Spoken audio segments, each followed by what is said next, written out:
नमस्कार शेतकरी मित्रांनो, पीएम किसान योजनेची रक्कम वाढणार, केंद्रीय अर्थसंकल्पात मिळणार का गिफ्ट? केंद्रीय अर्थसंकल्प सादर होण्यास आता 1 महिन्यापेक्षा कमी कालावधी उरलेला आहे।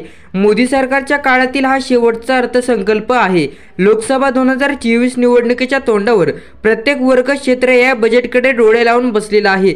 देशातील सर्व शेतकऱ्यांना या बजेटकडून मोठ्या अपेक्षा आहे। देशाच्या अर्थव्यवस्थेत शेतीचे मोठे योगदान आहे। केंद्रीय अर्थसंकल्प सादर होण्यास आता 1 महिन्याचा कमी कालावधी उरलेला आहे। जनतेला अर्थसंकल्पाकडून मोठ्या अपेक्षाचे असतात। मोदी सरकारचे हे शेवटचे बजेट आहे। देशाच्या कृषी क्षेत्राला अर्थसंकल्पातून अधिक अपेक्षा आहे। शेतकऱ्यांना मालामाल किमान हमीभाव, कर्जमाफी अशा अनेक सवलती हव्या आहेत।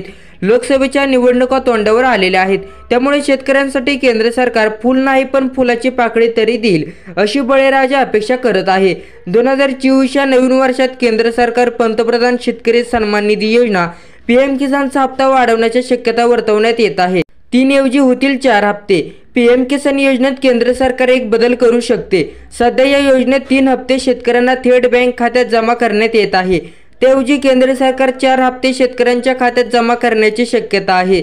म्हणजे शेतकऱ्यांना 6,000 रुपयांऐवजी 8,000 रुपयांचा हप्ता मिळू शकतो। दर 3 महिन्याला हा हप्ता शेतकऱ्यांच्या खात्यात जमा होणार आहे। सूत्रानुसार पीएम किसान योजनेत घसघशीत वाढ होऊ शकते। वार्षिक 6,000 रुपयांची वाढ होण्याची शक्यता आहे।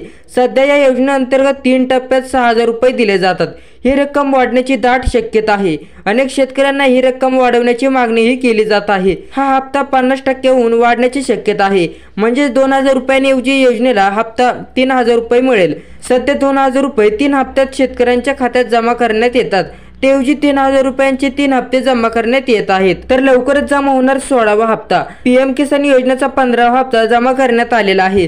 योजनेचा 16वा हप्ता लवकरच लाभार्थ्यांच्या खात्यात जमा होईल। मीडिया रिपोर्टनुसार या योजनेअंतर्गत फेब्रुवारी ते मार्च महिन्यादरम्यान ही शेतकऱ्यांच्या खात्यात जमा करण्यात येणार आहे।